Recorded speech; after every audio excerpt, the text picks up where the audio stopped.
I set up the meeting with Putin, and I called. I said, is Steve finished yet? That was about a half an hour into the meeting. No, sir, he's not. He's still inside. This is in Moscow. I said, well, how's he doing? I don't know, sir. He's still inside. I called up an hour later. Let me speak to Steve. Sir, he's still with Putin. He's with President Putin. I said, wow, that's a long meeting, 1 hour. I called up an hour later. He was still with Putin. 3 hours later, he was still with Putin.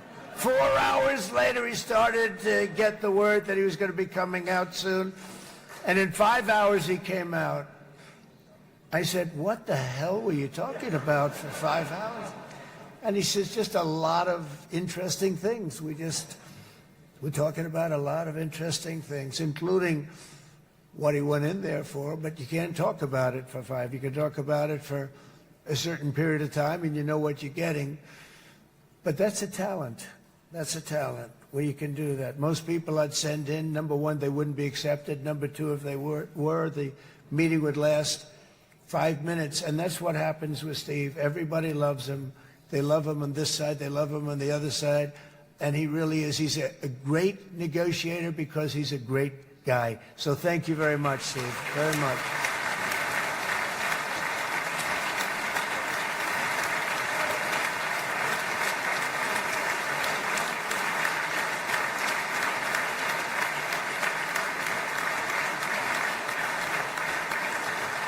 And let me also give a very special thanks to someone who truly loves Israel. In fact, loves it so much that my daughter converted.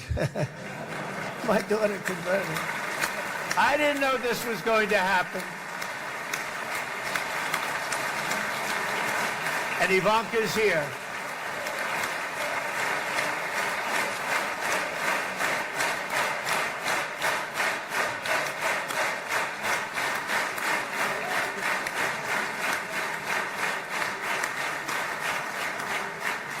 And Bibi, you do know this was not in the cards for me. You understand that.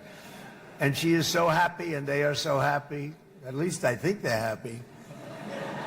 If they're not, we have a big story, right? No, they have a great marriage, and they get along great. They're best friends. They have a very special relationship. But Jared has been so helpful. He really did something very special.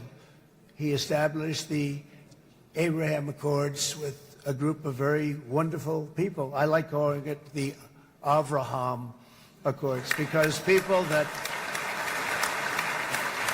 right? Avraham. It's so cool.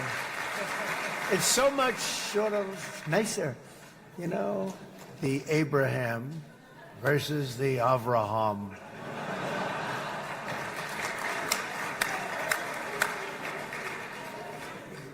I just don't want to sound too sanctimonious when I do it, so, you know, I sort of split it up. This way we keep everybody happy. But we have some very great talent, and they have no excuses for anything that's taken place because we had some unbelievably good people working on this. And then you're going to add a man named Marco Rubio, who is also here. That's right.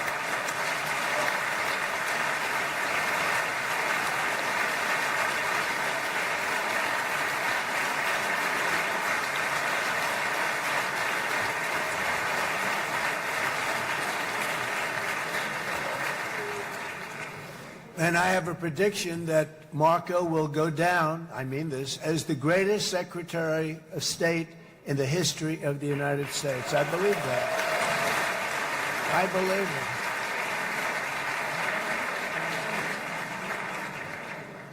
it. And he and I, you know, we really fought it out. You remember, he was tough. He was nasty. Who the hell thought this was going to happen, Marco, right? And now I'm saying he's going to go down as the greatest. He will. He was always smart and sharp, and people respect him. And then we have somebody who's young, but an unbelievable leader. I saw it a long time ago, and he's turned out to be even better than we thought. Right, Susie? I think even better. And that's Pete Hegseth, who is our Secretary of War, formerly Secretary of Defense.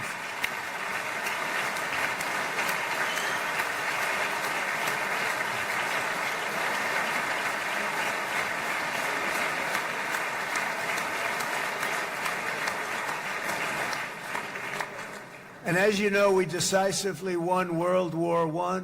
We decisively won World War II decisively. And everything in between and everything before it, we won everything. And then they had the brilliant idea of changing the name from war, you know, it was war, to defense. And with that went a certain thinking.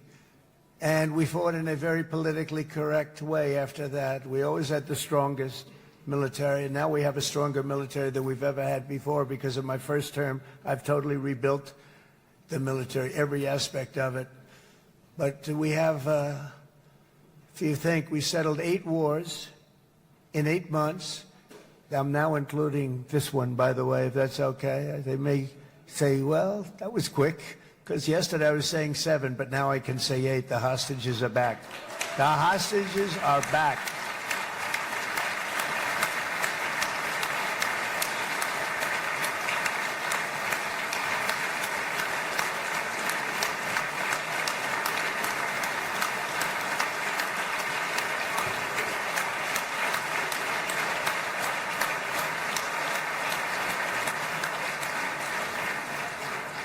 It is a good feeling. Isn't that nice to say? You know, I just said the hostage. First time I said the hostages are back. It feels so good to say it. But when you settle 8 wars in 8 months, that means you don't like war.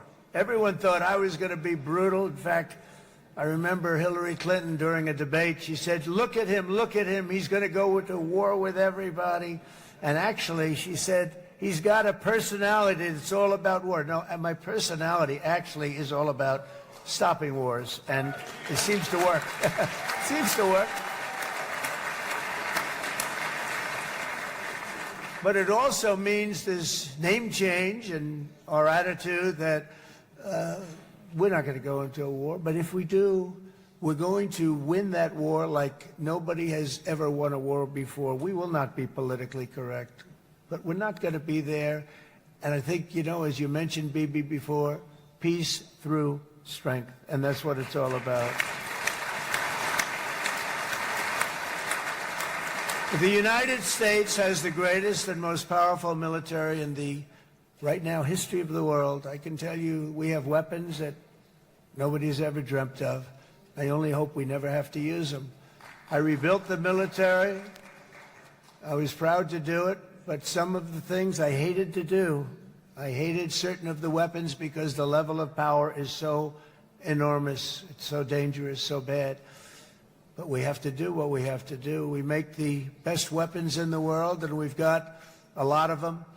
And we've given a lot to Israel, frankly. And